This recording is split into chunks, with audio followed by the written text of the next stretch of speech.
नमस्कार, समाधान इन हिंदी चैनल में आपका स्वागत है। मेरा आज का वीडियो वॉइस पर आधारित है। वॉइस को ट्रांसफॉर्मेशन के अंतर्गत रखा गया है और इसके अंतर्गत एक्टिव वॉइस और पैसिव वॉइस आता है और परीक्षाओं में प्रायः एक्टिव से पैसिव बनाने के लिए पूछा जाता है। तो ऐसे ट्रांसफॉर्मेशन को हम में कई चैप्टर पढ़ते हैं, जिसमें से एक्टिव वॉइस पैसिव वॉइस एक महत्वपूर्ण चैप्टर बनकर हमारे सामने आता है और एक बहुत इंपॉर्टेंट चैप्टर है। तो एक्टिव वॉइस और पैसिव वॉइस को मैं शुरुआत से एकदम आपको स्टेप बाय स्टेप एक एक चीज़ बताता हुआ मैं आपको बताऊंगा और निश्चित रूप से आप एक्टिव वॉइस और पैसिव वॉइस पर एक बहुत अच्छा वीडियो देखेंगे और आपको इसमें बहुत कुछ सीखने को मिलेगा। तो एक्टिव वॉइस और पैसिव वॉइस क्या है और उसके नियम क्या हैं, इन सबको डिटेल में मैं एक एक करके बताऊंगा। लेकिन उसके पहले मेरा आप लोगों से विनम्र निवेदन है कि आप मेरे चैनल समाधान इन हिंदी को सब्सक्राइब नहीं किए हैं तो मेरे चैनल को फटाफट सब्सक्राइब कर लीजिए, क्योंकि ऐसे ही आपको बहुत सारे मनोरंजक और ज्ञानवर्धक आपको वीडियो आपको मिलते रहेंगे। निश्चित रूप से अगर आप मेरे साथ जुड़े रहेंगे तो आप मेरे वीडियो को सब्सक्राइब को देखने के बाद मेरे चैनल को सब्सक्राइब करें और बेल आइकन को जरूर प्रेस करें, ताकि मेरे जब भी मैं कोई वीडियो नया अपलोड करता हूं तो उसकी सूचना आपको होती रहे। तो अब मैं इस पर ज़्यादा चर्चा न करूं और मैं सीधे अपने टॉपिक पर आता हूं। जो मेरा टॉपिक है वो एक्टिव वॉइस और पैसिव वॉइस पर आधारित है। तो मेरा द वॉइस, तो वॉइस को हिंदी में वाच्य कहते हैं। वाच्य का मतलब होता है एक प्रकार का जिसे कहने का तरीका होता है। तो कहा कैसे जाता है, ठीक है। तो वह वाच्य मतलब एक कथन होता है जिसे दो प्रकार से कहा जा सकता है। एक होता है एक्टिव वॉइस और दूसरा होता है पैसिव वॉइस।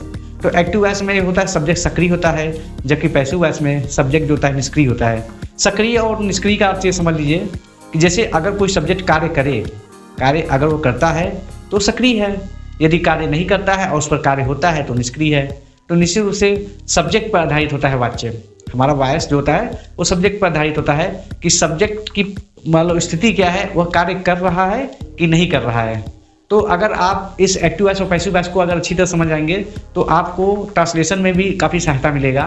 तो अब हम एक्टिव वॉइस और पैसिव वॉइस को पहले समझ लेते हैं कि यह कितने प्रकार के होते हैं। मतलब वॉइस जो होता है कितने प्रकार का होता है, इसको हम समझ लेते हैं। तो वॉइस जो होता है हमारा 3 प्रकार का होता है। पहला मेरा होता है एक्टिव वॉइस, दूसरा होता है मेरा पैसिव वॉइस और थर्ड जो है वो होता है क्वासी वॉइस। तो एक्टिव वॉइस और पैसिव वॉइस के बारे में तो हमको पता है कि एक्टिव वॉइस जो होता है वह सक्रिय वाच्य होता है, पैसिव वॉइस होता है निष्क्रिय वाच्य होता है। इसमें सब्जेक्ट सक्रिय होता है, इसमें सब्जेक्ट निष्क्रिय होता है, यानी कि सब्जेक्ट पर कार्य होता है। और एक थर्ड जो वॉइस हमारे सामने उभर कर आता है वो है क्वासी वॉइस। तो क्वासी वॉइस वास्तव में क्या होता है, इसको हम मिडिल वॉइस भी कहते हैं। मिडिल वॉइस, इसको हम मिडिल वॉइस भी कहते हैं या मिडिल वॉइस, ठीक है। तो इसका मतलब नाम से ही क्लियर है कि क्वासी वॉइस जो होता है वो एक्टिव वॉइस और पैसिव वॉइस के बीच की कड़ी है। तो पहले हम एक्टिव पैसिव को बाद में समझेंगे, पहले हम क्वासी वॉइस को समझ लेते हैं, क्योंकि इसको यह एक छोटा सा चैप्टर है, इसका ज्ञान आपके लिए बहुत आवश्यक है और ये हो सकता है कॉम्पिटिटिव एग्जाम में पूछा भी जाए। तो मैं क्वासी वॉइस के बारे में पहले बता देता हूँ कि क्वासी वॉइस क्या होता है। तो क्वासी वॉइस की पहले चर्चा कर लेते हैं। Quasi voice,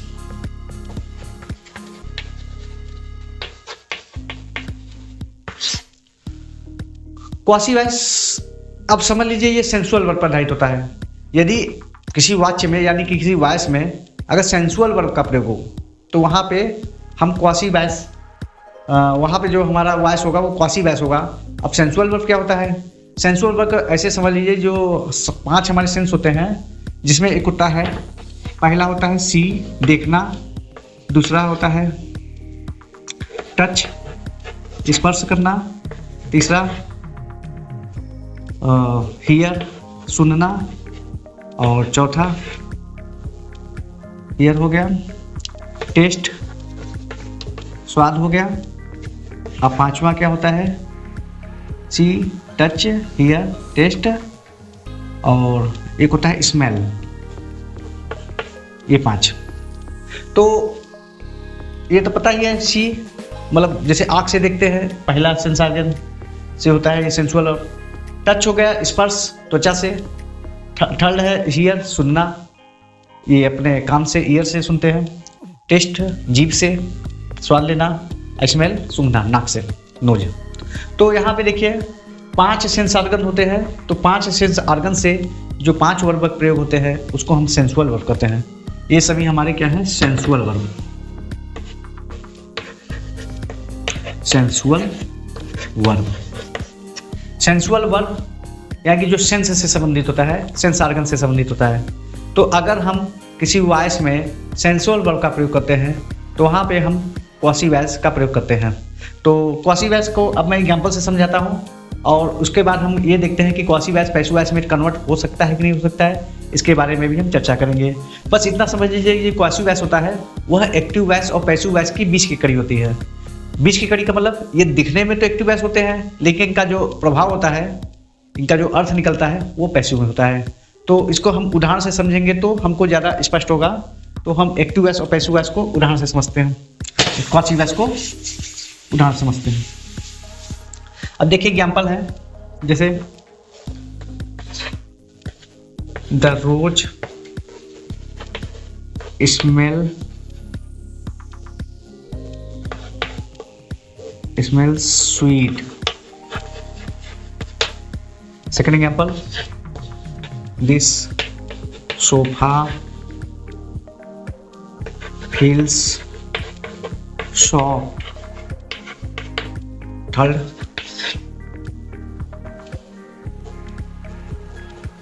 your song hears melodious. अब फोर्थ हो गया, स्वीट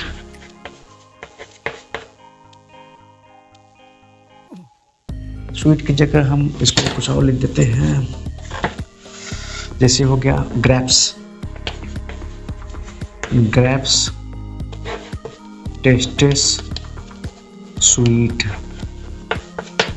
ये और पांचवा जो हमारा हो गया,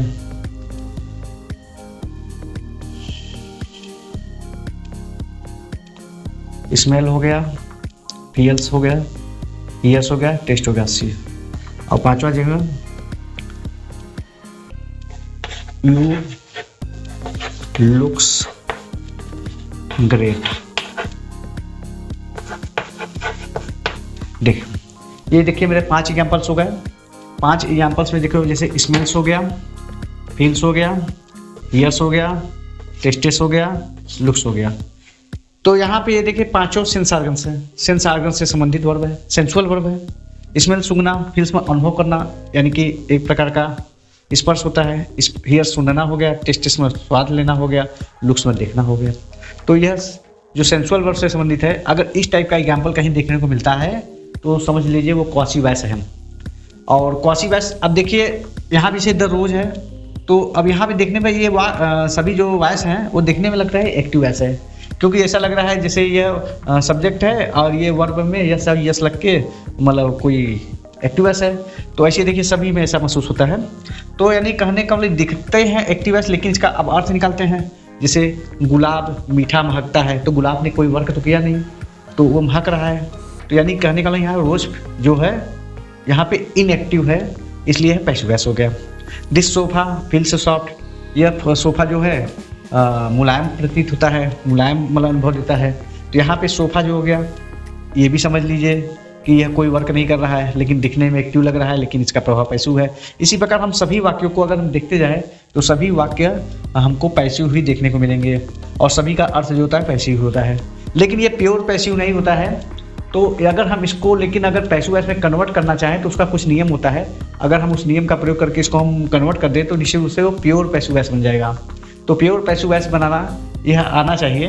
तो इसको हम कैसे बनाएंगे, इसी के बारे में हम चर्चा करते हैं कि आखिर क्वासी वॉइस का पैसिव वॉइस कैसे बनाएंगे। तो क्वासी वॉइस का पैसिव वॉइस चलिए बनाते हैं।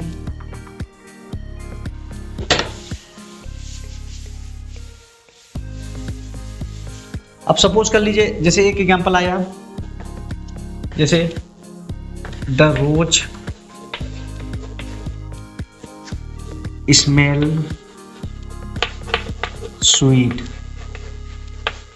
देखिए ये एग्जांपल, जैसे ये एग्जांपल है, अब इसका मुझे पैसिव वॉइस बनाना है, ठीक है। ये हमारा क्यू है, क्यू मतलब क्वासी वॉइस। अब इसका मैं बना रहा हूँ पी, पैसिव वॉइस। तो इस क्वासी वॉइस का हम पैसिव वॉइस बनाना है, तो इसमें कुछ करना नहीं है। ऐसे वाक्य जो होते हैं प्रेजेंट इंडेफिनिट टेंस में होते हैं। अब प्रेजेंट इंडेफिनिट टेंस का नियम लगेगा, तो प्रेजेंट इंडेफिनिट टेंस में जैसे नियम लगते हैं वैसे ही लगेगा, लेकिन थोड़ा सा ये डिफरेंट इसको हम बनाएंगे। तो इसको ऐसे बनाएंगे कि the rose is sweet when it is smelled. देखिए इसका हो जाएगा the rose is sweet when it is smelled. देखिए इसका मतलब कि गुलाब जो होता है मीठा होता है जब मतलब इसको मतलब सूंघा देता है। मतलब कि जब गुलाब को हमको सुंघाई देता है तो मीठा है, यानी कि इसका अर्थ वही निकलता है जो इसका अर्थ है। तो इसको ऐसे बनाएंगे the rose is sweet when it is smelled. इसी प्रकार दूसरा देखिए, जैसे योर सॉन्ग हियर मेलोडियस। तो इसका हो जाएगा passive voice, your song is melodious when it is heard. देखिए तो यहाँ पे हर में it is heard, it is smelled, यहाँ हर में आएगा ऐसे। तो इट इज का प्रयोग करके हम वर्ब की थर्ड फॉर्म, यानी कि जिसको हम past participle form of verb कहते हैं, उसका हम प्रयोग करते हैं। और एक एग्जाम्पल और ले लेते हैं, जैसे दिस सोफा फील्स सॉफ्ट। ठीक है, तो इसका पैसिव हो जाएगा this sofa is soft when it is held. इतना से बन जाएगा। तो निश्चित रूप से मैंने 3 एग्जाम्पल दिया है, इस 3 एग्जाम्पल से बाकी 2 एग्जाम्पल भी बन जाएंगे।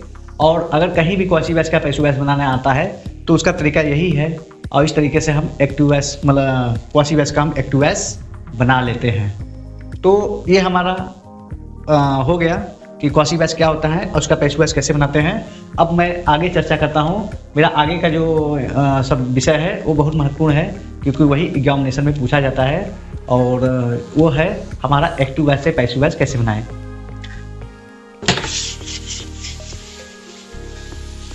अब हमारा जो चैप्टर है एक्टिव वॉइस से पैसिव वॉइस कैसे बनाएं, तो ये है how to change active voice into passive voice. यही हमारा टॉपिक है, यही मेरा सब्जेक्ट है। तो इसी जो टॉपिक को हमको समझना है, हाउ टू चेंज। तो इसको चेंज करने के लिए देखिए हम 3-4 टॉपिक के अंतर्गत इसको पढ़ते हैं। पहला है जैसे है असर्टिव सेंटेंस, असर्टिव सेंटेंस हो गया सेंटेंस। दूसरा हो गया ऑक्सिलरी से ऑक्सिलरी वर्ब। ठीक है, थर्ड जो हो गया मेरा वो हो गया इंट्रोगेटिव सेंटेंस।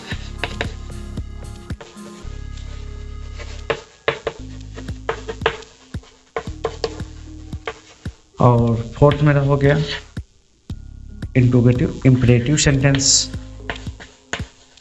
Imperative sentence. ठीक है, और जो मेरा फिफ्थ होगा मोर रूल्स फॉर पैसिव वॉइस। ठीक, तो इसमें देखिए हम इस 5 हेडिंग के अंतर्गत हम एक्टिव से पैसिव बनाना सीखेंगे। असर्टिव सेंटेंस है। ऑक्सिलरी वर्ब हो गया। ऑक्सिलरी में जैसे प्राइमरी ऑक्सिलरी और मॉडल ऑक्सिलरी आता है। Primary and model auxiliary. Primary and model auxiliary आता है, तो इसको हम इसमें भी एक्टिव पैसिव का नियम है कुछ, उसको बताया जाएगा। फिर इंट्रोगेटिव सेंटेंस है।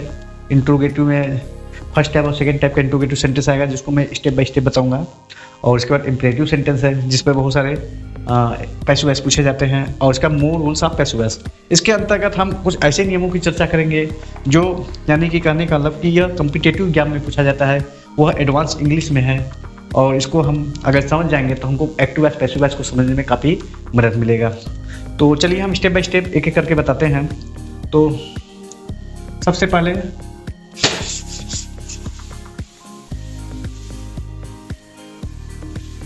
पहले मैं असर्टिव सेंटेंस का एक्टिव वॉइस पैसिव वॉइस बनाना बताऊंगा। तो passive voice of assertive sentence. देखिए, असर्टिव सेंटेंस के अंतर्गत दो चीजें आती हैं। असर्टिव सेंटेंस,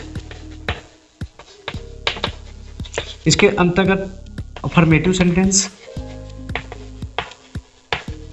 मेटिव सेंटेंस, और दूसरा निगेटिव सेंटेंस।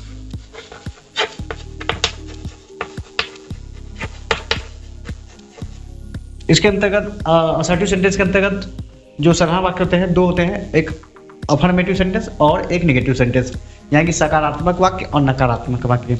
तो यानी कि अगर अफर्मेटिव और निगेटिव का बनाना हमको पैसिव वॉइस है तो इस नियम से बनाएंगे। तो अब इस नियम की चर्चा भी कर लेते हैं कि आखिर कैसे बनाएंगे। तो इसमें स्टेप बाय स्टेप आप फॉलो करिएगा। पहला फर्स्ट स्टेप में क्या करेंगे, चेंज सब्जेक्ट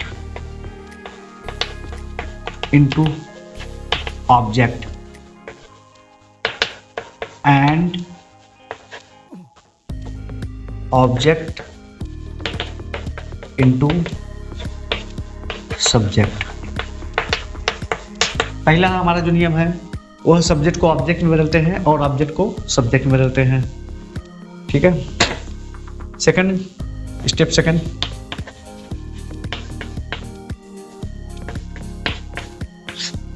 यूज बाई और other suitable preposition before new object. यानी कि जो हम नया ऑब्जेक्ट बनाया है रूल फर्स्ट में, उस न्यू ऑब्जेक्ट के पहले हम बाई या कोई सुटेबल प्रीपोजिशन का प्रयोग करते हैं। तो ये जरूरी नहीं है कि बाई ही हर में आए, कोई दूसरा भी प्रीपोजिशन आ सकता है, जिसके बारे में हम चर्चा करेंगे। और इसके बाद स्टेप थर्ड जो है हमारा वो महत्वपूर्ण है, उसी में सारे परिवर्तन होते हैं। स्टेप थर्ड हो रहा है चेंज इन वर्ब। ठीक है, मतलब क्रियाओं में परिवर्तन। तो चेंज इन वर्ब, क्रिया में परिवर्तन हमको करना होगा।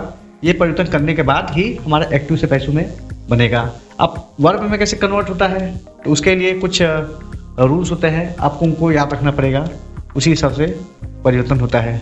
तो पहले हम उसको लिखेंगे। तो पहले समझ लीजिए, एक बार मैं फिर रिपीट कर दे रहा हूँ कि पहले स्टेप में हम सब्जेक्ट को ऑब्जेक्ट और ऑब्जेक्ट को सब्जेक्ट में आते हैं। दूसरे स्टेप में हम क्या करते हैं, जो नया हमारा ऑब्जेक्ट बनता है उसके पहले बाई का प्रयोग करते हैं या कोई अन्य सुटेबल प्रीपोजिशन, अगर यह वाक्य के भाव के अनुसार होगा कि वाक्य कैसा है, उसी हिसाब से हम कोई प्रीपोजिशन दूसरा भी लगा सकते हैं। और जो थर्ड है हमारा वर्ब में परिवर्तन करना। तो वर्ब में परिवर्तन हमको करना है, तो वर्ब में परिवर्तन करने के लिए मैं एक तालिका बना रहा हूँ। उस तालिका के हिसाब से आप लोग वर्ब में परिवर्तन कर दीजिएगा, तो आपका पैसिव वॉइस बन जाएगा।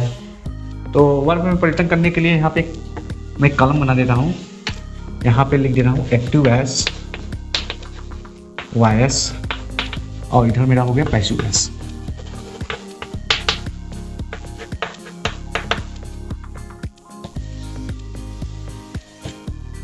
तो पहला देखिए टेंस पे होता है present indefinite tense.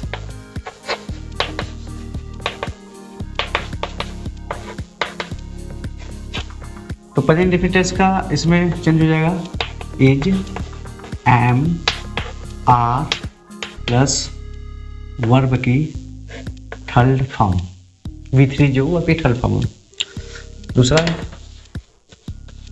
Present continuous, continuous tense, इसको मैं संक्षेप में लिख दे रहा हूं। तो इसका हो जाएगा इज, एम, आर तो लगेगा ही, प्लस बीइंग आ जाएगा इसमें नया, और वर्ब की थर्ड फॉर्म ऑलवेज।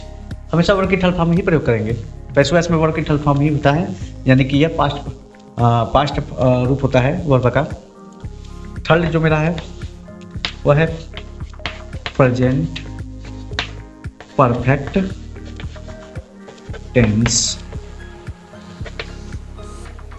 तो इसका हो जाएगा has, have plus been plus verb की थर्ड फॉर्म। इसके बाद चौथा हमारा present perfect continuous, present perfect continuous. तो आप इसको नो चेंज करिए,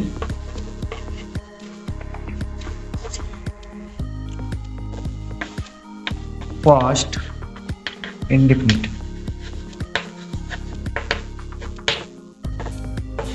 टेंस। जैसे इसमें इज, एम, आर लगा है और वर्ब की थर्ड फॉर्म, इसलिए इसमें वाज और वर का प्रयोग होता है और वर्ब की थर्ड फॉर्म लगेगा ठीक उसी तरह, लेकिन बस ये पास्ट रूप होगा। पास्ट कॉन्टिन्यूअस टेंस, इसमें उसी तरह जैसे इज, एम, आर और बीइंग का वर्ब की थर्ड फॉर्म है, इसमें वाज वर्ब के साथ बीइंग लगेगा और वर्ब की थर्ड फॉर्म का प्रयोग हुआ। और इसके बाद हम सातवां जो होता है हमारा आता है past perfect continuous, past perfect continuous. तो पास्ट परफेक्ट कॉन्टिन्यूअस जो होता है तो उसमें जैसे इसमें हैज लगा है, हैव लगा है, बीन और वर्ब थर्ड, इसमें हैड आएगा, had plus been plus verb की थर्ड फॉर्म। और इसके बाद हमारा आठवां टेंस जो होता है पास्ट परफेक्ट कॉन्टिन्यूअस टेंस। तो इसको हम नो चेंज कर देंगे, ठीक है। पहले हम यहाँ तक समझ लेते हैं कि देखिए हमारा पास्ट का टेंस और प्रेजेंट और पास्ट का जो टेंस है वह कैसे चेंज हो रहा है। इसमें बहुत सिमिलरिटी है, इसको याद करना भी बहुत इजी है। बस आप इसका कंपेयर कर दीजिएगा तो आपको इसको याद करने में बहुत सरलता मिलेगी। और इसको अब मैं मिटा रहा हूँ। अब फ्यूचर टेंस के बारे में बात करता हूँ कि फ्यूचर टेंस में क्या परिवर्तन होना है। ये मेरा 8 टेंस के बारे में मैंने बताया और इसके बाद मैं फ्यूचर के बारे में बताता हूँ।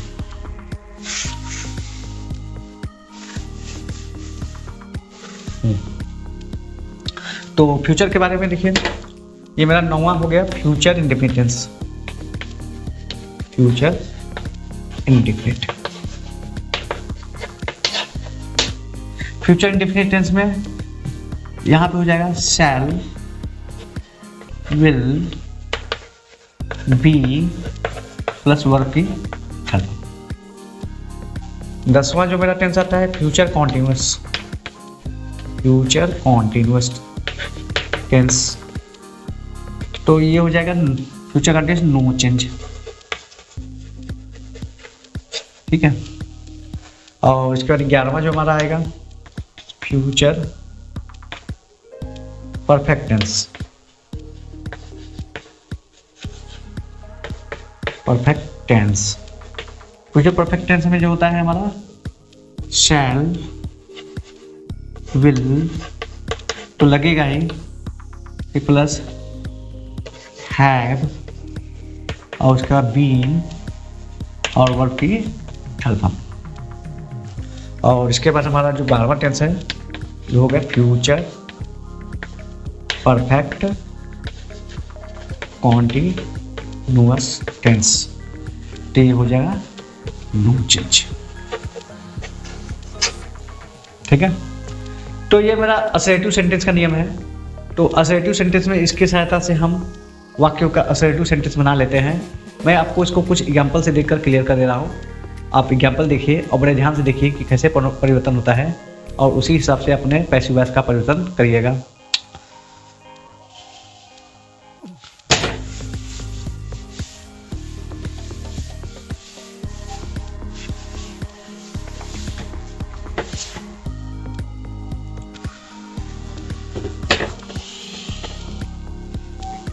Example,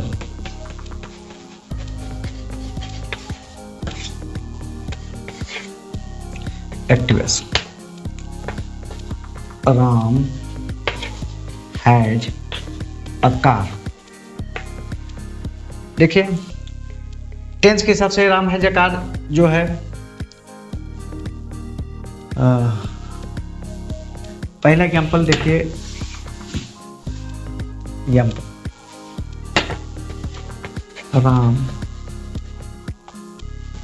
is going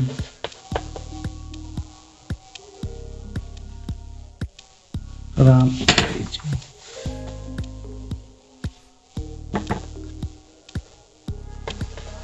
cooking the food. Ram is cooking the food. तो ये देखिए, अगर हम इसको देखेंगे तो ये हमको पता चलता है कि प्रेजेंट में कॉन्टिन्यूअस टेंस है। प्रेजेंट कॉन्टिन्यूअस टेंस है। तो प्रेजेंट कॉन्टिन्यूअस टेंस को आप टेबल में देखिएगा, उसमें इज एम आर के साथ बीइंग लगाकर वर्ब की थर्ड फॉर्म लगाते हैं। तो इसका पैसिव वॉइस जो होगा इस तरह से बनेगा।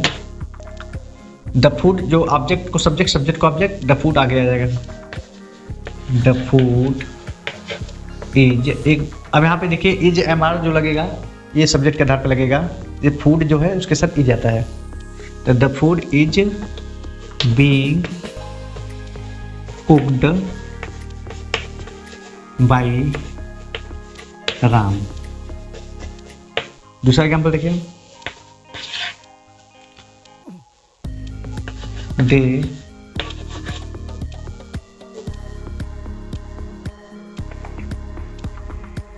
they have not completed their work। तो अगर हम इसको एनालाइज करते हैं कि कौन सा टेंस है, तो हमको पता चलता है कि यह प्रेजेंट परफेक्ट टेंस है। तो प्रेजेंट परफेक्ट टेंस को टेबल के हिसाब से हम नियम का देखते हैं कि टेबल में क्या होता है। तो टेबल के अनुसार इसका हो जाएगा डियर वर्क आगे आ जाएगा, डियर वर्क, और फिर हो जाएगा डियर वर्क सिंगुलर है, उनके काम। अगर इसको प्लूरल बना दो, वर्क्स होता है ये, तो ये प्लूरल ही होगा, डियर वर्क्स मतलब उनके कार्य। तो यहाँ पे हो जाएगा हैव, प्लूरल के लिए लगता है हैव नॉट, निगेटिव सेंटेंस है, नॉट पहले आएगा तब बीन आएगा। Have not been completed by them। तो इसका हो जाएगा their works have not been completed by them। ये मेरा हो गया। एक और एग्जाम्पल देखिए, third, I shall help you। Simple वाक्य, आई शैल हेल्प यू, मैं तुम्हारी सहायता करूंगा। तो इसका पैसिव वॉइस हो जाएगा, यू आगे आ जाएगा। तो यू के साथ विल का प्रयोग, यू विल बी। अब यहाँ देखिए ये future continuous, future indefinite tense है। तो फ्यूचर इंडेफिनिट टेंस का नियम लगेगा। तो फ्यूचर इंडेफिनिट शैल विल के बाद बी वर्ब की थर्ड फॉर्म, तो यू विल बी। अब यहाँ वर्ब की third form helped by me. तो इस तरह से हम देखिए हम एक्टिव से पैसिव बना लेते हैं और यह टेंस पर आधारित है। टेंस के आधार पर ही आप परिवर्तन करिएगा और उसी हिसाब से परिवर्तन होगा। और इसमें ऐसे बहुत सारे एग्जाम्पल को दिया जा सकता है, लेकिन सारे एग्जाम्पल को देना संभव नहीं है। और लेकिन आप बनाएंगे तो इसी नियम के हिसाब से सभी असर्टिव सेंटेंस का हम पैसिव वॉइस बना सकते हैं। लेकिन ध्यान रहे, असर्टिव सेंटेंस में अफर्मेटिव और नेगेटिव सेंटेंस दोनों आते हैं और दोनों सेंटेंस को इसी नियमों के अंतर्गत हमको बनाना है। अब इसके बाद हम दूसरे टॉपिक पे चलते हैं।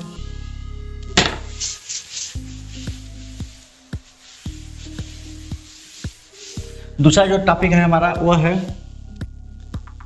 Auxiliary verb. Auxiliary verb, auxiliary verb को जो होता है सहायक क्रिया होती है। तो ऑक्सिलरी वर्ब जो होता है दो होते हैं, एक होता है प्राइमरी ऑक्सिलरी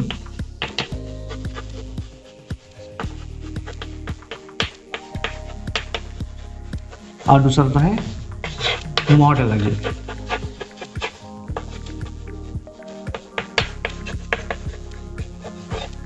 तो प्राइमरी ऑक्सिलरी को हम टेंस के अंतर्गत तो हम उसी के नियम के हिसाब से चेंज करते हैं, लेकिन मॉडल ऑक्सिलरी जो होता है इसके अंतर्गत मतलब इसमें हम इसी के बारे में बताएंगे कि मॉडल ऑक्सिलरी वर्ब जो रहते हैं वो कौन कौन से हैं और उसमें परिवर्तन कैसे होता है।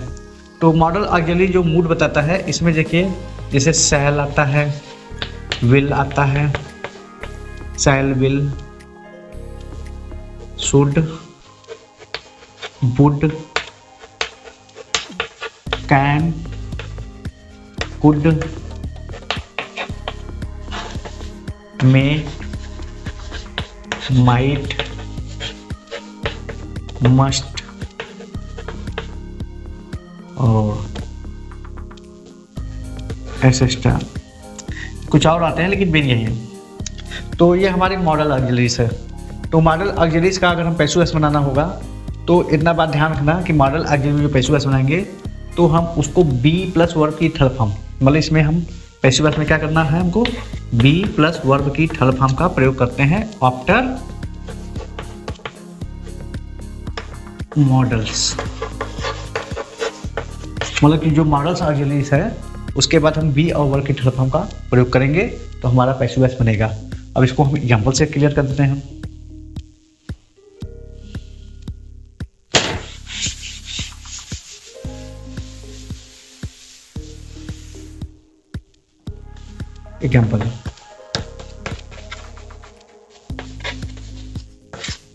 एग्जाम्पल में देखिए, पहला एग्जाम्पल जैसे मान लीजिए he can do this. He can do this मतलब यहाँ देखिए कैन जो है ये मॉडल ऑक्सिलरी है। कैन मतलब सकना होता है, वह यह कार्य कर सकता है, वह यह कर सकता है। यहाँ देखिए कैन जो है ये है, तो यहाँ पे इसका ऑब्जेक्ट दिस है और ही जो है सब्जेक्ट ऑब्जेक्ट, ऑब्जेक्ट सब्जेक्ट हो जाता है। इसका पैसिव वॉइस हो जाएगा दिस कैन। इसको आपने बताया था बी लगेगा और फिर वर्ब की थर्ड फॉर्म, डू का third form done by him. तो this can be done by him. दूसरा एग्जाम्पल देखिए,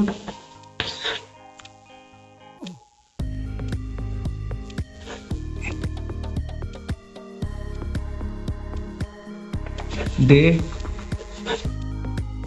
should obey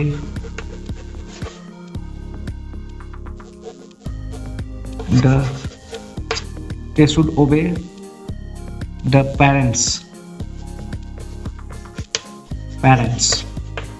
माता पिता।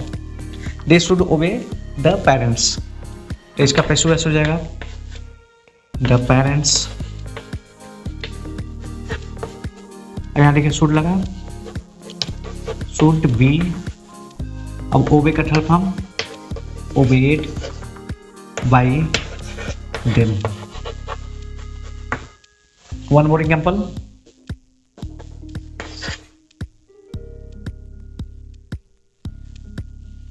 यहाँ पे एक और एग्जाम्पल ले लेते हैं।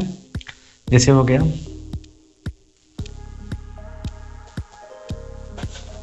he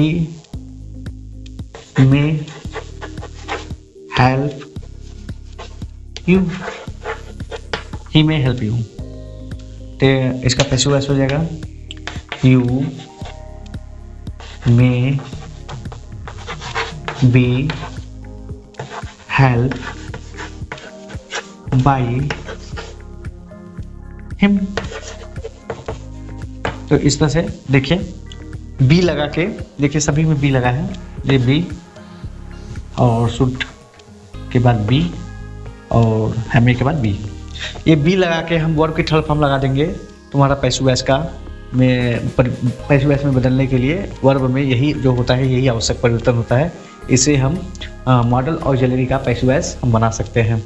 तो ये हमारा हो गया सेकंड टॉपिक। अब इसके बाद हम अगले टॉपिक की चर्चा करते हैं।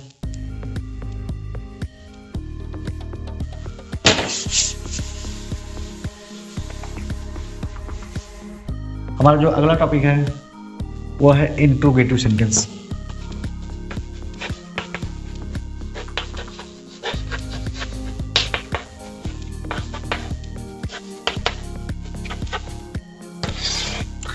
ठीक है, इंट्रोगेटिव सेंटेंस जो होता है दो प्रकार का होता है। एक होता है फर्स्ट टाइप का इंट्रोगेटिव सेकंड, फर्स्ट टाइप, और दूसरा होता है सेकंड टाइप। फर्स्ट टाइप और second type. First type interrogative का संबंध उन वाक्यों से होता है जिसमें क्या से वाक्य आरंभ होता है। जैसे क्या मैं यह कर सकता हूँ, क्या मैं तुम्हारी सहायता करूं, या क्या वह यहाँ नहीं आएगा। इस टाइप का अगर वाक्य होता है तो फर्स्ट टाइप होते हैं। तो इसमें खासियत ये होता है कि जब इसका हम ट्रांसलेशन करते हैं तो इसमें जो हेल्पिंग वर्ब जो होता है उससे वाक्य का आरंभ होता है। जैसे कैन से, शुड से, और मे से, डू से, डज से, और वाज से, वर से, हैव, हैज, किसी से भी जो सहायक क्रिया हो उससे हम वाक्य का आरंभ करें तो वो हमारा फर्स्ट टाइप का इंट्रोगेटिव सेकंड है सेंटेंस है। और अगर सेकंड टाइप का इंट्रोगेटिव सेंटेंस की बात करते हैं तो उसके अंतर्गत यानी कि इसमें क्या होता है, जो मतलब प्रश्नवाचक शब्द होता है वो वाक्य के मध्य में आता है। जैसे वह कहाँ जाएगा, तो यहाँ कहाँ शब्द जो होता है वाक्य के मध्य में आया। उसका ट्रांसलेशन जब हम करते हैं तो वेयर जो होता है, कहाँ मतलब वेयर, वो सबसे पहले आ जाता है। तो अगर जैसे who, what, where, why, when, however, whenever, which, whom, इन सबसे अगर वाक्य का आरंभ होता है तो उसको हम सेकंड टाइप के इंट्रोगेटिव सेंटेंस बोलते हैं। तो निश्चित रूप से फर्स्ट टाइप और सेकंड टाइप का जो इंट्रोगेटिव सेंटेंस है उसमें जो इसका वॉइस बनाने का जो नियम है उसमें भी जैसे कुछ सिमिलरिटी भी होता है, कुछ अंतर भी होता है।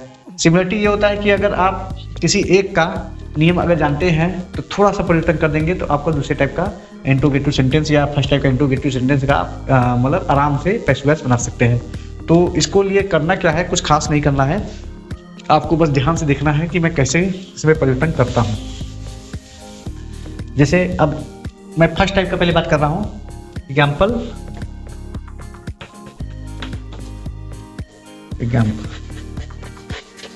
For first type interrogative sentence.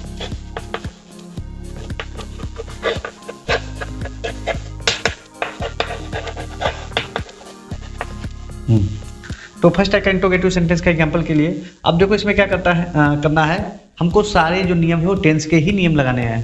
क्योंकि इंट्रोगेटिव सेंटेंस तो भाई एक ऐसा ही सेंटेंस हुआ जिससे असर्टिव और असर्टिव सेंटेंस होते हैं। तो असर्टिव में अंतर ये होता है, अफर्मेटिव नेगेटिव होता है, इसमें इंट्रोगेटिव भी आ जाता है।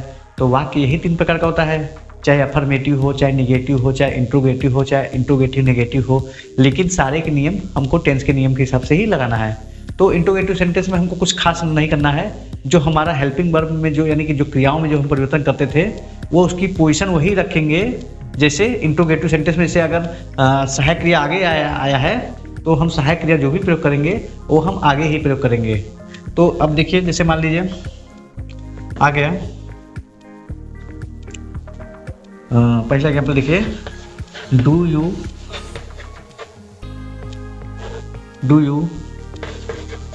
कॉल मी। तो इसका मतलब हुआ क्या, आप मुझे बुलाते हैं। डू यू कॉल मी, तो ये देखिए फर्स्ट टाइप का इंट्रोगेटिव है, डू से वाक्य का आरंभ हुआ है तो इसका पैसिव वॉइस इस तरह से बनेगा, मी आगे आ जाएगा आई। लेकिन यहाँ पे बात ध्यान दीजिए कि जैसे डू सहायक क्रिया है ये आगे है, तो उसी हिसाब से जो सहायक क्रिया हम प्रयोग करेंगे पैसिव वॉइस में उसको हम सबसे पहले रखना पड़ेगा।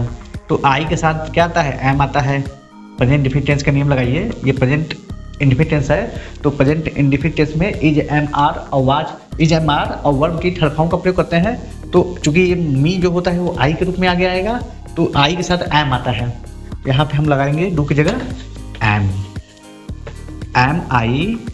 अब इसके बाद कॉल का third form called by you,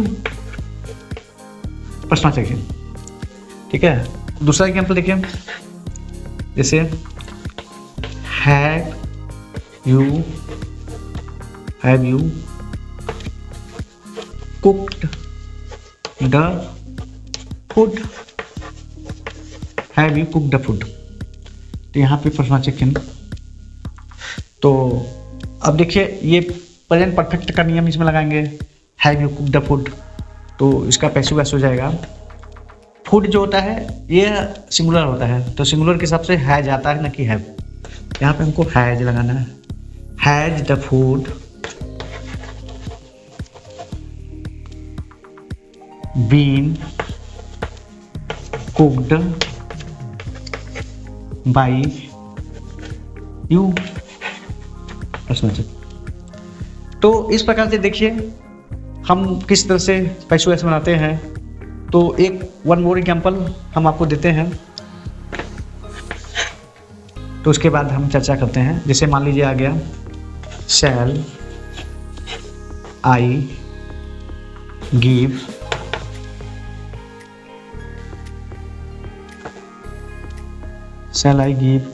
money, shall I give money, मतलब कि क्या मैं पैसा दूंगा, तो इसका पैसिव वॉइस हो जाएगा। तो मनी जो होता है ऑब्जेक्ट को सब्जेक्ट, सब्जेक्ट को ऑब्जेक्ट, मनी आगे आ जाएगा, आई पीछे चला जाएगा, तो मनी के साथ सेल नहीं आएगा, विल आता है, तो हो जाएगा विल मनी। फिर यहाँ पे बी लगाएंगे, बी गिवन बाई मी, तो इस प्रकार देखिए ये फर्स्ट टाइप का इंट्रोगेटिव सेंटेंस है, और उसमें किस प्रकार से ऐसे परिवर्तन होता है। तो इसमें सहायक क्रिया सारे नियम जो होता है टेंस का नियम ही लगाएंगे, और उसी हिसाब से हम परिवर्तन करते जाएंगे, तो हमारा फर्स्ट टाइप का इंट्रोगेटिव सेंटेंस का पैसिव वॉइस बन जाता है। अब इसके बाद हम अगला चर्चा करते हैं, जो हमारा सेकंड टाइप का इंट्रोगेटिव सेंटेंस का पैसिव वॉइस बनाना है। तो इसको मैं अब इरेज कर देता हूँ।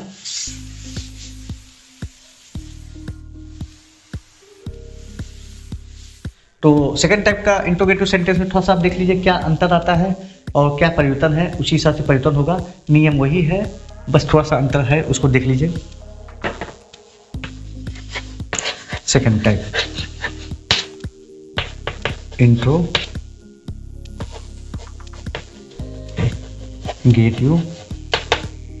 एग्जाम्पल। पहला देखिए, जैसे Where did he help you? तो देखिए where did he help you, उसने तुम्हारी मदद कहाँ किया, ठीक है। पास्ट इंडिफिनिटेंस, तो पास्ट इंडिफिनिटेंस में वाज और वर लगता है, वर के थर्ड फॉर्म लगता है, लेकिन यहाँ पे वेयर आया है सेकंड टाइप का इंट्रोगेटिव सेंटेंस, तो यहाँ पे वेयर ही लिखेंगे पहले, तो हो जाएगा। अब यहाँ पे डिड को चेंज कर देंगे, डिड के स्थान पे हमारा हो जाएगा वर। क्यों वर हो जाएगा, क्योंकि यहाँ पे हमको यू प्रयोग करना है। Where were you helped by him. दूसरा एग्जाम्पल देखिए,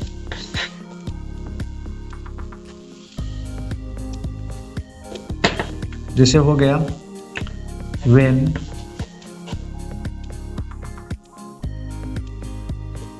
when have they completed the work। तो इसका पैसिव वॉइस हो जाएगा। ठीक है, वेन को वेन लिख देंगे पहले, और यहाँ पे हैव को हम हैज बनाएंगे, क्योंकि द वर्क एक सिंगुलर है, तो यहाँ पे हो जाए वैन हैज द वर्क, फिर बीन लगेगा, बीन कंप्लीटेड, फिर यहाँ पे बाई देन। इस तरह से बनाएंगे। एक एग्जाम्पल और दे देते हैं, जैसे how can you solve it. तो हाउ विल पैसिव वॉइस, और फिर कैन का कैन ही रहेगा, इट आगे आ जाएगा क्योंकि इट के साथ कैन ही तो लगता है। बी सॉल्व बाई यू, इससे बन जाएगा। तो ये हमारा जो है सेकेंड टाइप का इंट्रोगेटिव सेंटेंस हो गया, और उसको कैसे बनाया जाता है पैसिव वॉइस, इसके बारे में हम लोग ने चर्चा किया। लेकिन एक सेंटेंस और होता है जो हु से बनता है।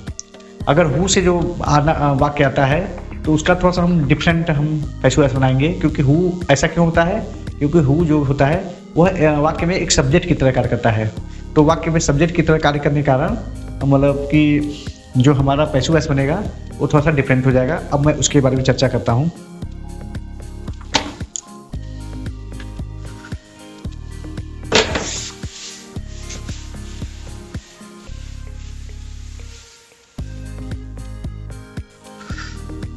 जैसे अब सेकंड टाइप का इंट्रोगेटिव सेंटेंस में ये एग्जांपल है। जैसे पहला एग्जांपल है हु कैन हेल्प यू। अब देखिए यहाँ पे हु कैन हेल्प यू, तुम्हारी सहायता कौन तुम्हारी सहायता कर सकता है। यहाँ पे हु ही सब्जेक्ट है, तो इसका पैसिव वॉइस ऐसे बनेगा बाई हुम, मतलब जो हमको बाई लिखना है वो पहले ही लिख देते हैं। बाई हुम कैन, यू आगे आ जाएगा, यू फिर बी हेल्प्ड, इस तरह से बना देंगे। ठीक है, इसको एक और तरीके से बना सकते हैं कि हु का ही प्रयोग होगा, बाई हुम नहीं लगाएंगे, उससे से भी हम बना सकते हैं।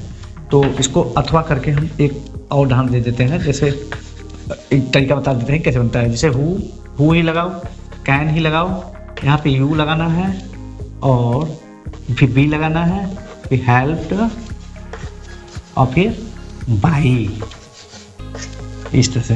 मतलब बाई जो होता है लास्ट में जाता है। अगर हमको बाई को पहले लगाना है तो हमको ऐसे बनाना होगा, और बाई को लास्ट में लगाना है तो ऐसे बनाना होगा। अंतर यह है कि इसमें हुम आया है, इसमें हु आया है, लेकिन दोनों तरीके से हम पैसिव वॉइस बना सकते हैं हु वाले वाक्यों का। One more example, who will do this. Who will do this, कौन यह करेगा, तो इसका हो जाएगा पैसिव वॉइस बाई हुम विल दिस बी डन, या बाई हुम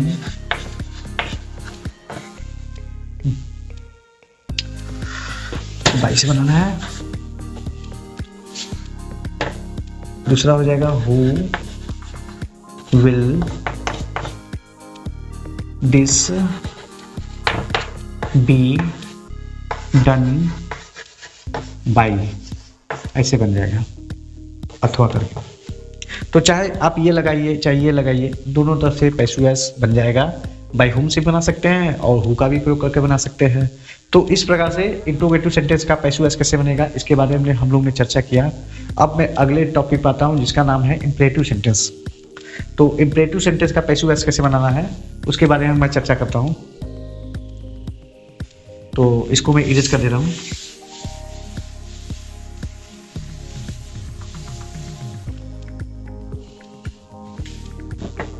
इंपरेटिव सेंटेंस,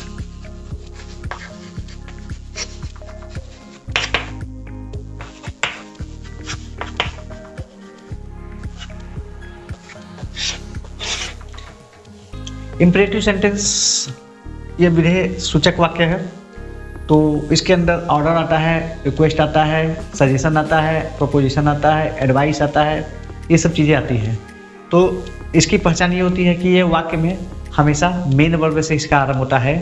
तो मेन वर्ब से आरंभ होने के कारण इसको पहचानना बहुत सरल होता है और ऐसे वाक्यों का पैसिव वॉइस बनाना भी बहुत ईजी होता है। आप मेरे तरीकों को देखिए कि किस तरह से मैं इसका पैसिव वॉइस इंपरेटिव सेंटेंस का बनाता हूँ और बड़े आराम से बन जाएगा। तो इंपरेटिव सेंटेंस का मैं पहले कुछ एग्जांपल दे रहा हूँ कि कौन कौन से वाक्य इंपरेटिव सेंटेंस किस टाइप के वाक्य होते हैं, क्योंकि आप इंपरेटिव सेंटेंस के वाक्य को जानेंगे तभी उसका पैसिव वॉइस बनाने में आसानी होगा। जैसे डू दिस वर्क,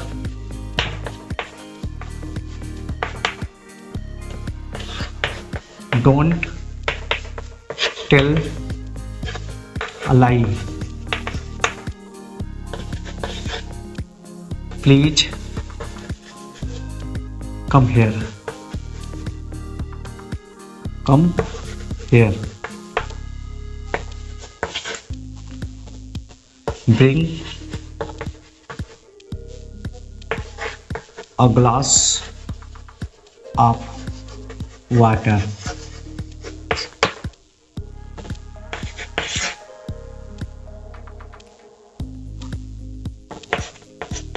keep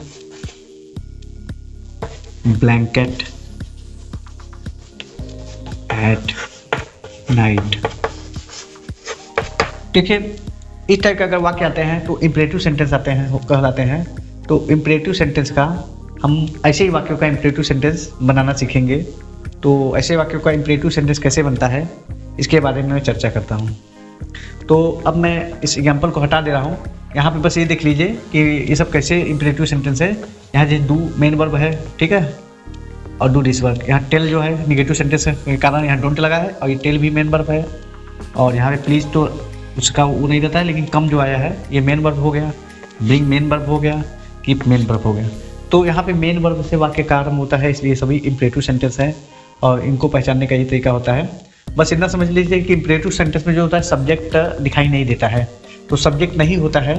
लेकिन इतना समझ लो कि इंपरेटिव सेंटेंस में जो सब्जेक्ट होता है वह यू होता है और यू ही इसमें छिपा होता है और यू ही अंडरस्टूड होता है। यानी कि अंडरस्टूड मतलब होता है कि उस मतलब ये मान लिया जाता है कि इसका सब्जेक्ट यू ही है। जैसे यहाँ पे डू दिस वर्क का मतलब होता है you do this work. Don't tell lie में यू मतलब you don't tell a lie.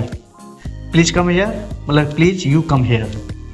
Bring a glass of water मतलब होता है you bring a glass of water.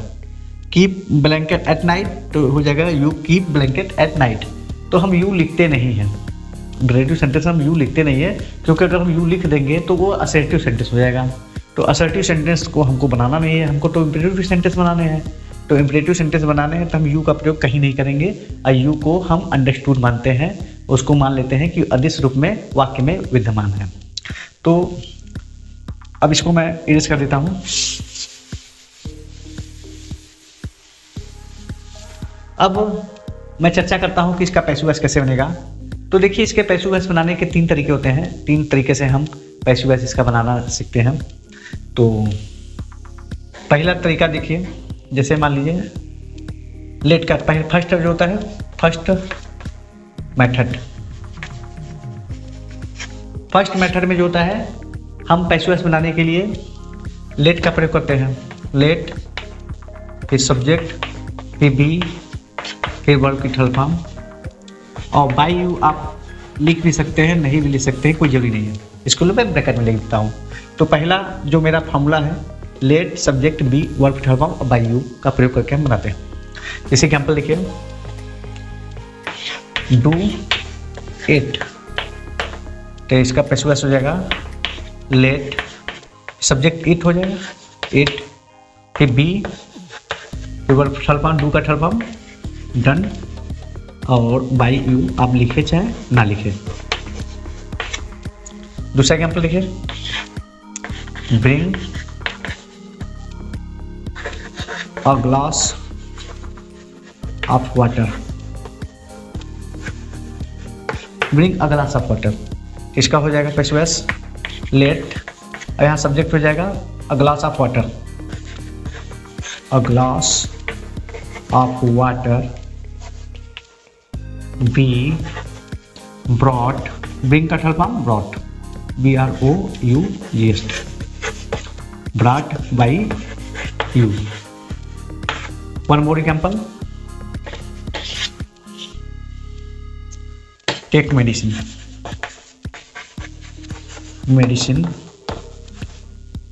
at the right time.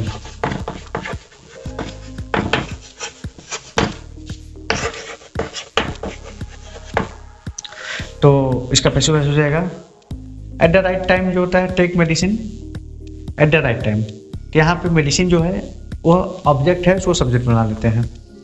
तो जगह let medicine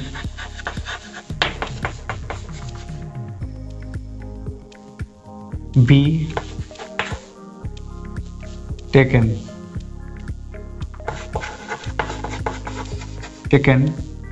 at the right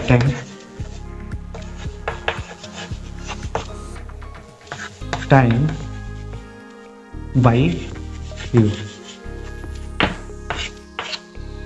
तो इस प्रकार से हम देखते हैं लेट का प्रयोग करके हम पैसिव वॉइस बना लेते हैं। ये हमारा जो मेथड है वो फर्स्ट मेथड है। अब इसको मैं सेकंड मेथड से एग्जांपल को मैं समझाता हूँ कि सेकंड मेथड से पैसिव वॉइस कैसे बनेगा। तो एक बात और सुन लीजिए, जैसे निगेटिव हो तो निगेटिव को भी हम बना सकते हैं। जैसे सपोज कर लीजिए यहाँ डोंट डू इट आता है, डोंट डू इट, ठीक है। तो इसका पैसिव वॉइस हम यहाँ बना दे रहे हैं। तो इसका हो गया लेट इट या not be done by you, ऐसे बनेगा। तो यहाँ पे जो नॉट होगा वो बी के पहले आएगा निगेटिव सेंटेंस। तो आप इस तरह से हम निगेटिव सेंटेंस का भी पैसिव वॉइस बना सकते हैं। तो अब इसके बाद हम सेकंड मेथड की बात करते हैं।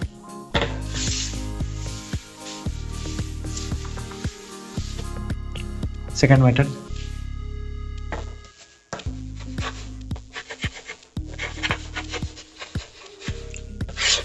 मेथड में हम शुड का प्रयोग करेंगे और बहुत सारे वाक्य जो अक्सर ये जो हमारा रिक्वेस्ट का भाव होता है और एडवाइस का भाव होता है उसको हम शुड से बनाते हैं।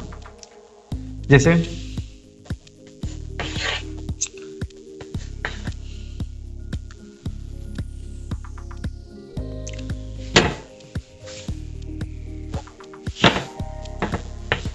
रिस्पेक्ट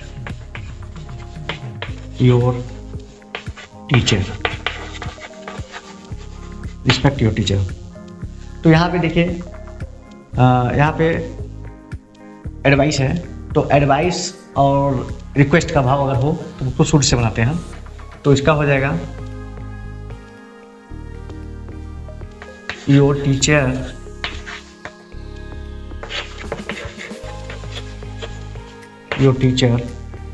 शुड बी रिस्पेक्टेड, ठीक है।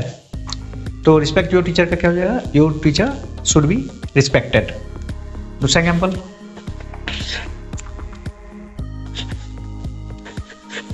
Take medicine. तो इसका पैसा हो जाएगा मेडिसिन शुड बी टेकन, तो ये मेरा पैसिव वॉइस हो गया। अब एक एग्जांपल, वन मोर एग्जांपल जो लेते हैं वो निगेटिव ले लेते हैं। जैसे निगेटिव हो गया डोंट टेल अ लाई। तो इसका पैसिव वॉइस जो होगा इस तरह से होगा lie, a lie should not told, a lie should not told. तो इस तरह से हम देखते हैं कि हम बड़े आसानी से सेकंड मेथड से पैसिव वॉइस बना लेते हैं और ये सभी इंपेरेटिव सेंटेंस है। इसमें हम शुड का प्रयोग करके पैसिव वॉइस बनाया है। आप इसको देख लीजिए किस प्रकार बना है। अब इसके बाद मैं थर्ड मेथड की ओर आगे बढ़ता हूँ। तो तीसरे मेथड पे आते हैं। थर्ड मेथड,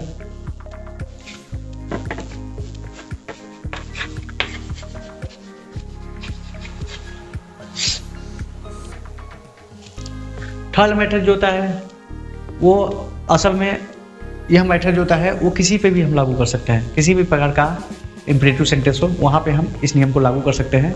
करना कुछ नहीं है, बस आपको UR लिखना है, फिर इसके बाद जैसा भाव हो, जैसे ऑर्डर का भाव है तो ऑर्डर लिख देंगे, रिक्वेस्ट का भाव हो तो रिक्वेस्टेड लिख देंगे, सजेशन का भाव हो सजेस्टेड लिख देंगे, एडवाइस का भाव हो एडवाइस लिख देंगे, प्रपोजिशन का भाव तो प्रपोज लिख देंगे। उस हिसाब से लिख के UR ऑर्डर टू जैसे लिख के फिर जो सेंटेंस है उसको जो करते हैं उतार देते हैं। तो ये बहुत ईजी होता है।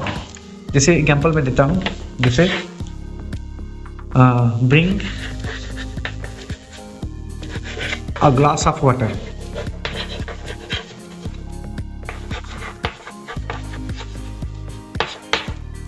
तो इसका पैसिव वॉइस हो जाएगा, यहाँ पे ऑर्डर का भाव है UR ordered to bring a glass of water.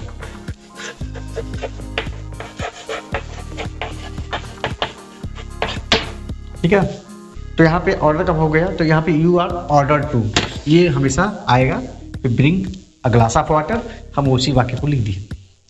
दूसरा देखिए, please help me, help me. तो यहाँ देखिए प्लीज जो है रिक्वेस्ट का भाव देता है, तो पैसिव वॉइस में प्लीज हम नहीं लिखते हैं, तो ये हो जाएगा UR रिक्वेस्टेड टू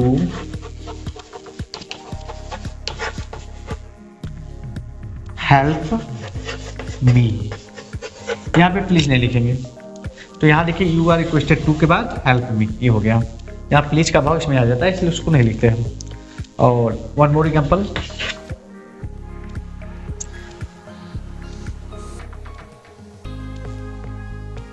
जैसे एक और एग्जाम्पल ले लेते हैं,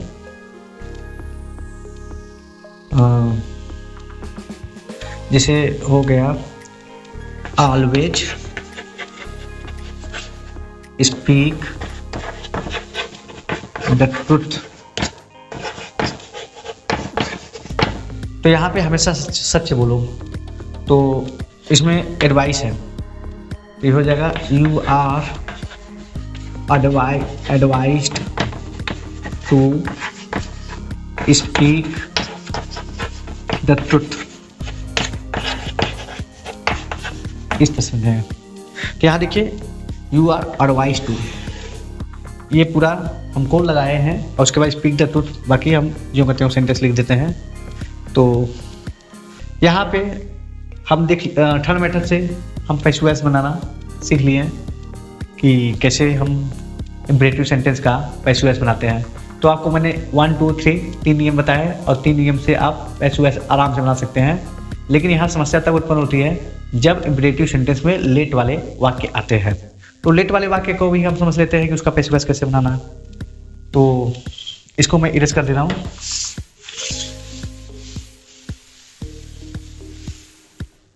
देखिए लेट वाले वाक्य 2 तरीके से आते हैं। एक लेट के बाद कोई ऑब्जेक्ट आ जाता है, जैसे मी आ गया, हिम आ गया, ठीक है, हर आ गया, तो उसका अलग ढंग से पैसिव वॉइस बनता है। और लेट के बाद अस आता है, उसका अलग ढंग से पैसिव वॉइस बनता है। तो अगर लेट के बाद अस आता है तो उसमें प्राय हम सजेस्टेड का प्रयोग करते हैं। तो मैं उसको एग्जाम्पल से क्लियर कर दे रहा हूँ। एग्जाम्पल से आप आसानी से आप बना सकते हैं। तो यहाँ लेट वाले वाक्य है, late containing sentence.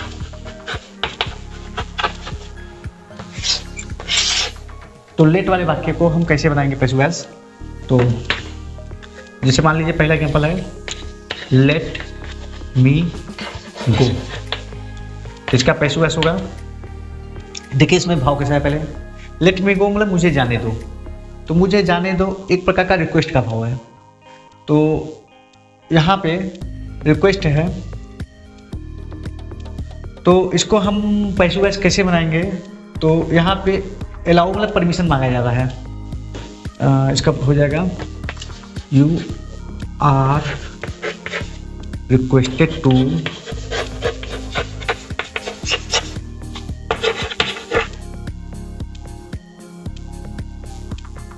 Late me go, let me go. You are requested to let me go. यहाँ पे you are requested to let me go से हम बना देते हैं, बाकी सेंटेंस वैसे लिख देंगे। दूसरा देखिए, जैसे let her tell her name, तो इसका हो जाएगा you are requested to tell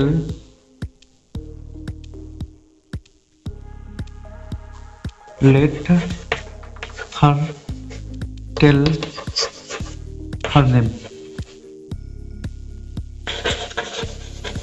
इस तरह से you are requested to let her tell name.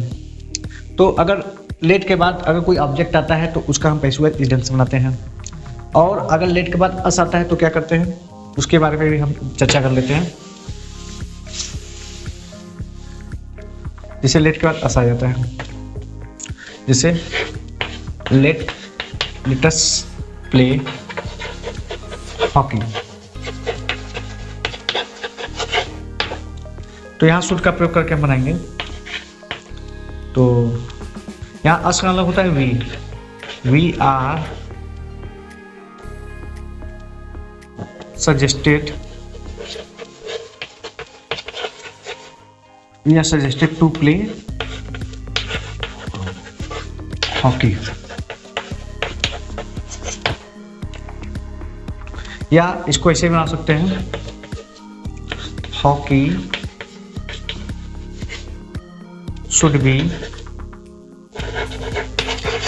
should be played by us। तो आप चाहे वी आर सजेस्टेड से बनाएं और चाहे इससे बना दें शुड से, दोनों हिसाब से पैसिव वॉइस बन जाते हैं। एक और एग्जांपल देखिए, जैसे लेट अस मैरी, तो यहाँ पे देखिए जहाँ मैरी है वो प्रस्ताव होता है, तो यहाँ हो जाएगा we are proposed to Mary, we are proposed to Mary, ठीक है। या ऐसे बना सकते हैं, Mary should be proposed by us। तो लेट वाले वाक्यों का पैसिव वॉइस कैसे बनता है, इसके बारे में भी हम लोग ने चर्चा कर लिया। अब इसके बाद हम अगले टॉपिक पे चलते हैं। जो हमारा अगला टॉपिक है वो सबसे ज़्यादा महत्वपूर्ण है, वो हमारा जो टॉपिक है वो मोर एग्जाम्पल।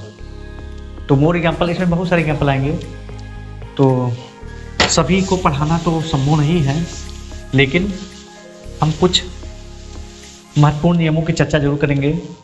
तो महत्वपूर्ण नियम मैं आपको बताऊंगा एक एक करके। तो इस महत्वपूर्ण नियम पर हम चर्चा करते हुए आपको पैसिव वॉइस बनाना बताएंगे। निश्चित तौर से इसमें सारे पैसिव वॉइस आपको समझ आ जाता है, और कंपटीशन जो कॉम्पिटिटिव एग्जाम में पूछा जाता है वो इन्हीं पर आधारित होता है। तो पहला जो मेरा एग्जाम्पल है, इनडायरेक्ट ऑफ नरेशन। तो इनडायरेक्ट नरेशन का हम पैसिव वॉइस बनाना बता देंगे कि कभी कभी वाक्य में इनडायरेक्ट दिया रहेगा, उसमें पूछ देगा इसका पैसिव वॉइस कैसे बनेगा। जैसे एग्जाम्पल देखिए, he told me that he was a good boy। तो इसका पैसिव वॉइस कैसे बनेगा, यहाँ पे बात ध्यान दीजिए, बस हमको ये इतने से मतलब है, ये हमारा रिपोर्टेड स्पीच होता है, इससे मतलब नहीं रखना है आपको, केवल इससे मतलब रखना है और इसी का पैसिव वॉइस बनाना है। तो ही टोल्ड मी, तो इसका सीधे बना दो आई वाज टोल्ड, ठीक है। अब यहाँ चाहे बाई हिम आप ब्रैकेट में लिखें और चाहे ना लिखें, कोई फर्क नहीं पड़ेगा, ठीक है। और फिर बाकी डायरेक्ट करके बाकी वाक्य वैसे ही लिख देते हैं। He was a good boy. ठीक है, इस तरह से बन जाएगा। दूसरा एग्जाम्पल देखिए, he asked us if he could help them who could help us। अब देखिए ये भी हमारा इनडायरेक्ट नरेशन है, तो इसमें इसको ऐसे बनाएंगे इतने से कितने वाक्यों का, तो हो जाएगा हमारा we are asked by him.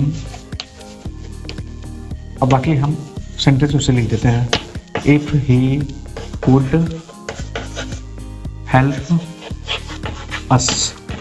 इसे हमें को कोई टच नहीं करना है, उसको हम जैसे चाहे उसे जैसा दिया है उसे वाक्य में हम लिख देते हैं। तो ये मेरा इनडायरेक्ट नरेशन का पैसिव वॉइस कैसे बनता है इसके बारे में मैंने चर्चा किया। अब इसके बाद मैं दूसरे एग्जाम्पल पे चलता हूँ, इसको हम इरेज कर देते हैं। हमारा जो दूसरा नियम देखिए, दूसरा नियम हमारा ये है, second rule, subject plus verb plus object plus object. यहाँ पे ओ का मतलब होता है ऑब्जेक्ट और ऑब्जेक्ट। ऑब्जेक्ट एक डायरेक्ट ऑब्जेक्ट, एक इनडायरेक्ट ऑब्जेक्ट। तो अब इसका हम पैसिव वॉइस कैसे बनाते हैं, तो इसका पैसिव वॉइस दो तरीके से बनाया जा सकता है। तो आप देखिए दो तरीके, जैसे मान लो गया example, I gave you a pen. तो यहाँ पे अ पेन जो होता है ये हो गया मेरा डायरेक्ट ऑब्जेक्ट, और यू जो हो गया वो मेरा इनडायरेक्ट ऑब्जेक्ट।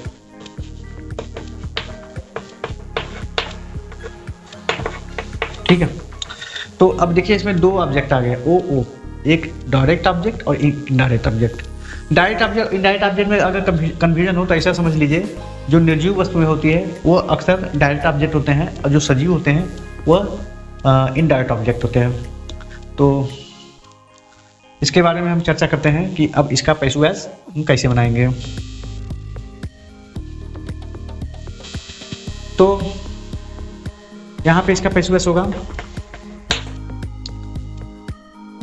देखिए दोनों तरह से बना सकते हैं। एक इसको मान के हम इनडायरेक्ट ऑब्जेक्ट को बना आगे लेके कर सकते हैं, और एक या डायरेक्ट ऑब्जेक्ट का। मैं दो तरीका बताता हूँ, पहले यू लेके बनाते हैं। तो हो जाएगा यू, यहाँ पे पास्ट टेंस है इसलिए हुआ given, you are given a pen by me, ऐसे बन गया।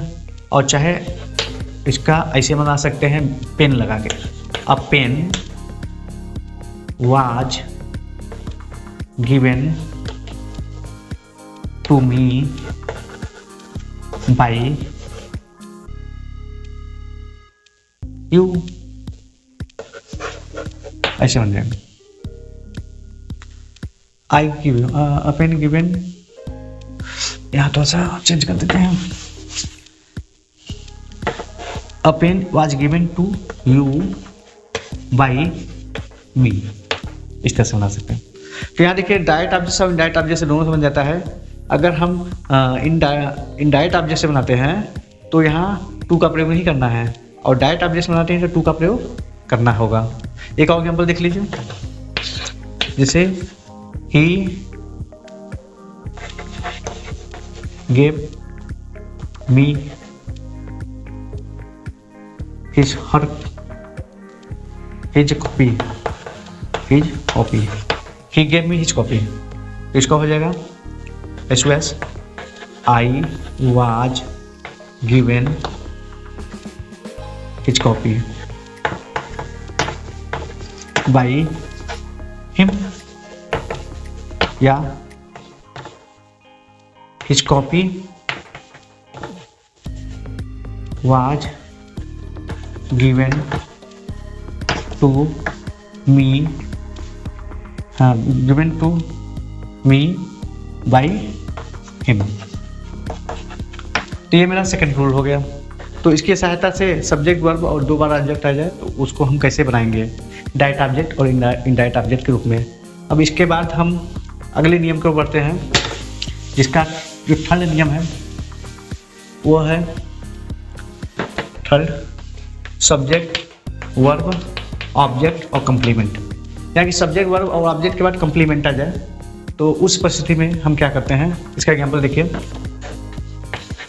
जैसे he made me a doctor.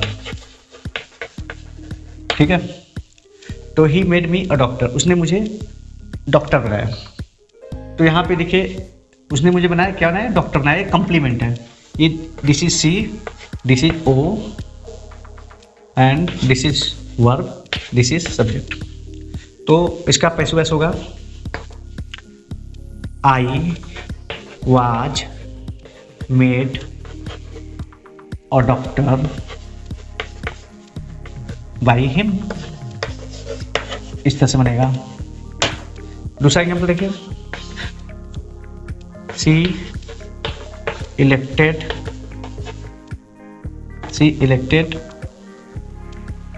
Him chairman. उसी टाइप का वाक्य है, सब्जेक्ट वर्ब ऑब्जेक्ट कॉम्प्लीमेंट।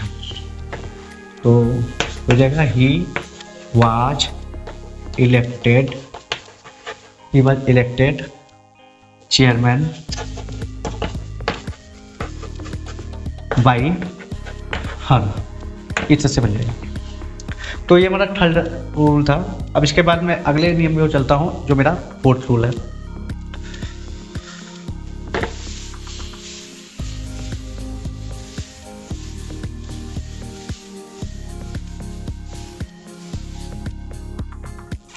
अब मेरा फोर्थ रूल, इसमें क्या होता है, जैसे पहले देयर लगेगा, फिर वर्ब लगेगा, फिर इसके बाद कोई नाउन आएगा, ठीक है, और फिर प्लस इन्फिनेटिव।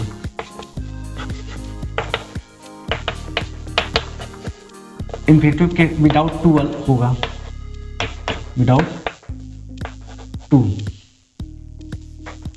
तो अगर इस टाइप का वाक्य हो तो इसका पैसिव वॉइस कैसे बनेगा, एग्जाम्पल से देखिए, जैसे there is no time to loss. थोड़ा सा चेंज कर दीजिए इसको, क्योंकि इसमें हमको ये दिया गया है, टू लगेगा और प्लस वर्ब, जिसको हम इन्फिनेटिव बोलते हैं। ये इन्फिनेटिव है, इन्फिनेटिव। तो यहाँ पे होगा there is no time to loss. तो इसका हो जाएगा, इसमें कोई चेंज नहीं होगा, इसको ऐसे लिख देंगे, देयर इज नो टाइम, यहाँ पे हो जाएगा टू बी लॉस्ट। बस यहाँ हम कल इस जगह परिवर्तन करेंगे इसका पैसिव वॉइस। दूसरा देखो, there is no time to spend. ठीक है, तो इसका हो जाएगा passive voice, there is no time to be spend.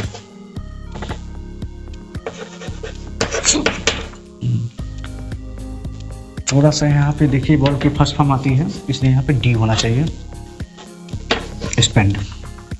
तो इसका स्पेंड हो जाएगा। तो इस प्रकार का अगर मेरा चौथा नियम हो गया। अब इसके बाद मैं पांचवें नियम की ओर चलता हूँ।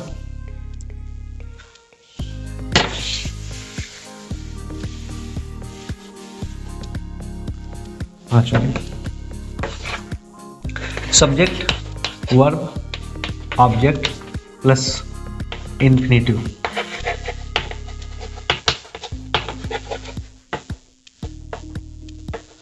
Infinitive without to. तो ये विदाउट टू वाला इन्फिनेटिव लगना चाहिए यहाँ पे। तो ऐसे टाइप का वाक्य का पैसिव वॉइस भी बनता है। तो इसको हम कैसे बनाएंगे, इसका एग्जाम्पल देखिए। जैसे हो गया आई found him sing a song.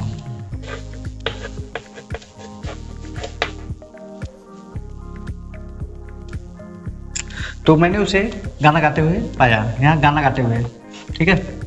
ये मेरा सब्जेक्ट हो गया, ये मेरा वर्ब हो गया, ये मेरा ऑब्जेक्ट हो गया, और ये इन्फिनेटिव है, ठीक है। तो इस टाइप का वाक्य है, तो इसका पैसिव वॉइस बनेगा I found him sing a song. तो हो जाएगा he was found sing a song, he was found, यहाँ पे टू लगाना होगा, he was found to sing a song by me. इस तरह से बन जाएगा। दूसरा एग्जाम्पल देखिए, Ram saw him crossing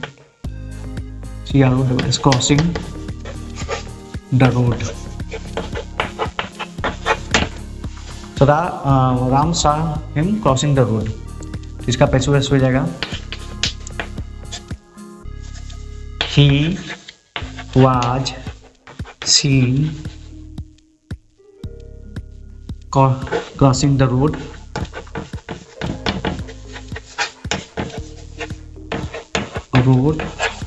by Ram.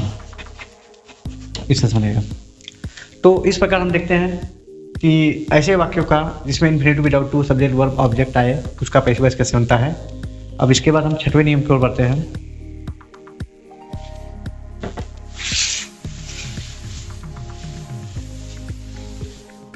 छठवां नियम मेरा देखिए, सब्जेक्ट यहाँ पे कॉजेटिव वर्ब आएगा, फिर ऑब्जेक्ट, फिर infinitive without to.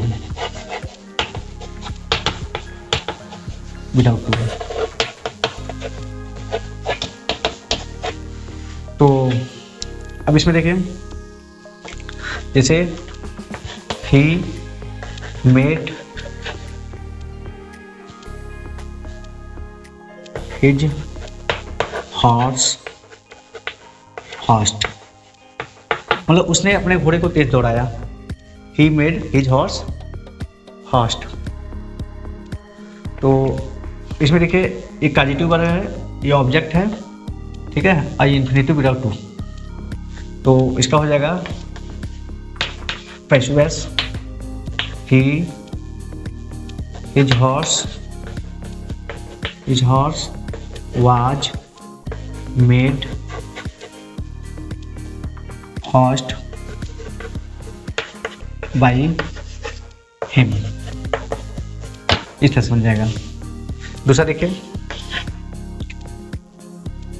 I had my hair cut, यानी कि मैंने अपना बाल कटवाया। तो यहाँ पे हैड जो है कॉजेटिव वर्ब है, इसका हो जाएगा my hair had been cut कटल फॉर्म कट ही होगा बाई मी। तो ये देखिए हमारा कॉजेटिव वर्ब वाला हो गया, इसको हम ऐसे बनाएंगे पैसिव वॉइस। अब इसके बाद हम सातवें नियम की ओर चलते हैं।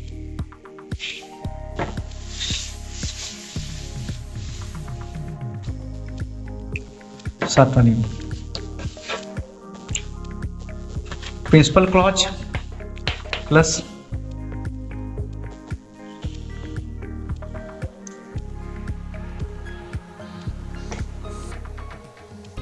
यहाँ प्रिंसिपल क्लॉज के बाद इसके बाद कोई नाउन क्लॉज आएगा, डैट नाउन क्लॉज के बीच में डैट आता है, प्रिंसिपल क्लॉज फिर डैट, उसके बाद कोई नाउन क्लॉज का प्रयोग हम करना है। तो इसमें जैसे हो गया एग्जाम्पल, जैसे we know that you know that you are wise। यहाँ देखिए वी नो जो हो गया प्रिंसिपल क्लॉज हो गया, डैट लग गया और you are wise noun clause. तो इसका ऐसे बनेगा, इसमें केवल हमको आगे से मतलब है प्रिंसिपल क्लॉज से, बस इसी का हमको कन्वर्ट करना है, बाकी इसको कन्वर्ट नहीं करना है। तो इसका हो जाएगा it is known, it is known that you are wise. यहाँ पे देखिए इट का इट, यहाँ पे कोई ऑब्जेक्ट नहीं है, जहाँ कोई भी ऑब्जेक्ट ना हो उसको अगर हम सब्जेक्ट बनाएंगे तो इट बनाते हैं, इसलिए इट इज नोन हो जाएगा। और दूसरा एग्जाम्पल देखिए, people people said that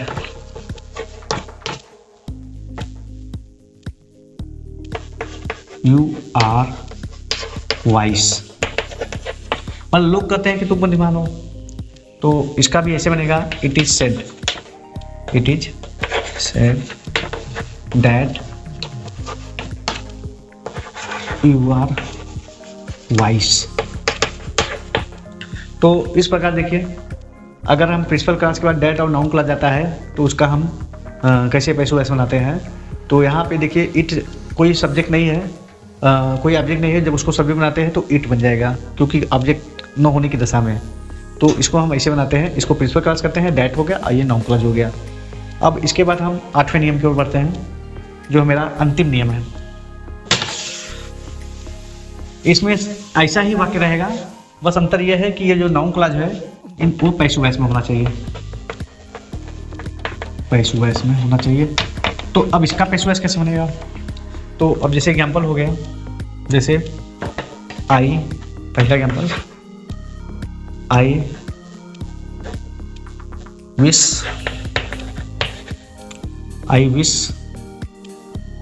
that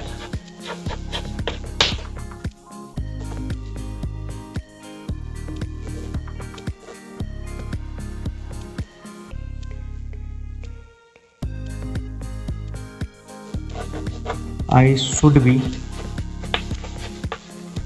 respected।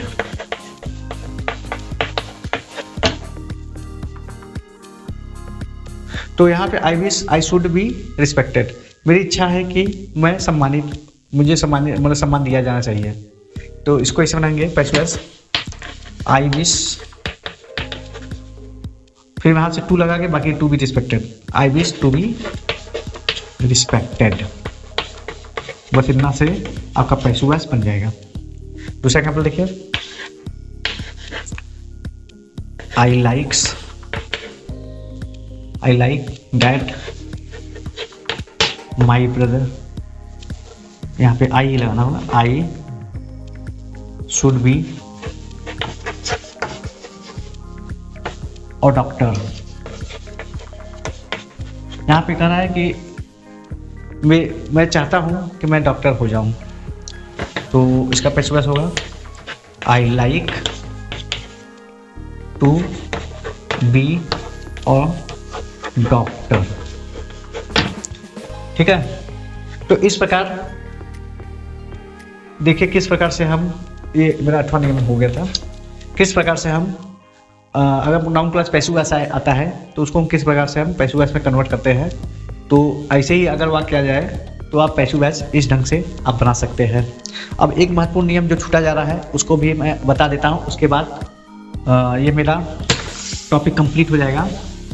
तो मैंने बताया था शुरुआत में कि हम जरूरी नहीं है बाई का प्रयोग करें, कभी कभी बाई के स्थान पे कुछ अन्य प्रीपोजिशन का भी प्रयोग कर सकते हैं। जैसे मैं एक वाक्य दे रहा हूँ, जैसे एक्टिव वॉइस हो गया, जैसे आई नो हिम, यानी कि मैं उसे जानता हूँ। तो इसका पैसिव वॉइस जो होगा अगर हम बनाते हैं he is known by me, तो डैट इज रॉन्ग। तो इसका होना चाहिए he is known to me. इस तरह से होगा। अगर ऐसा बनाते हैं तो ये सही होगा। ठीक है, दूसरा देखिए एग्जाम्पल, जैसे सी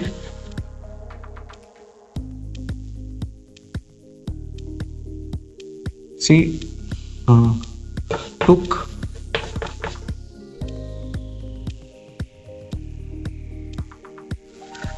सी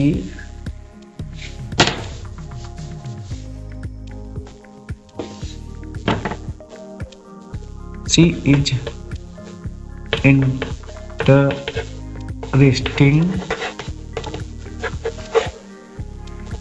हर कॉफी। तो यहाँ सी इज इंटरेस्टिंग हर कॉफी, तो यहाँ पे उसने मतलब कि अपने कॉफी में रुचि ले रही है, तो इसका पैसिव वॉइस हो जाएगा हर कॉफी इज बीइंग इंटरेस्टेड, यहाँ पे इन लगेगा, इन हर, तो ये हमारा सही होगा। यहाँ बाई नहीं लगेगा, यहाँ ध्यान दीजिए, यहाँ बाई नहीं लग रहा, इंटरेस्टेड इन। तो ऐसे कुछ वर्ब होते हैं, उसके बाद जो प्रीपोजिशन फॉलोड करते हैं वह उसके कुछ नियम होते हैं। तो जैसे नो के साथ लग गया, टू लग गया, इंटरेस्टेड इन हो गया, ऐसे बहुत सारे वर्ब होते हैं जिनके साथ हम बाई नहीं लगाते हैं। तो ऐसे वर्ब को आप चिन्हित करके आप उनको अलग से भी नोट करके आप उसको लिख सकते हैं। तो ये हमारा एक्टिव वॉइस और पैसिव वॉइस का चैप्टर समाप्त हो जाता है। और आज के वीडियो में बस इतना ही। आशा करते हैं आपको मेरा यह वीडियो पसंद आया होगा। यदि आप मेरे वीडियो को पसंद करते हैं तो मेरे चैनल समाधान इन हिंदी को सब्सक्राइब करिए और बेल आइकन को दबाकर मेरे आने वाले वीडियो का नोटिफिकेशन अपने मोबाइल में चालू कर लें। और मुझे मतलब आप अगर मुझे फॉलो करते हैं तो मुझे फॉलो करने के लिए आप मेरे चैनल को ज़्यादा से ज़्यादा सब्सक्राइब करें, और सब्सक्राइब ही ना करें बल्कि उसको लाइक और शेयर भी करें, और मेरे वीडियो का ज़्यादा से ज़्यादा प्रचार प्रसार करें। मेरा आप लोगों से बस यही अनुरोध है, और अब मैं आप लोगों से विदा लेता हूँ। नमस्कार।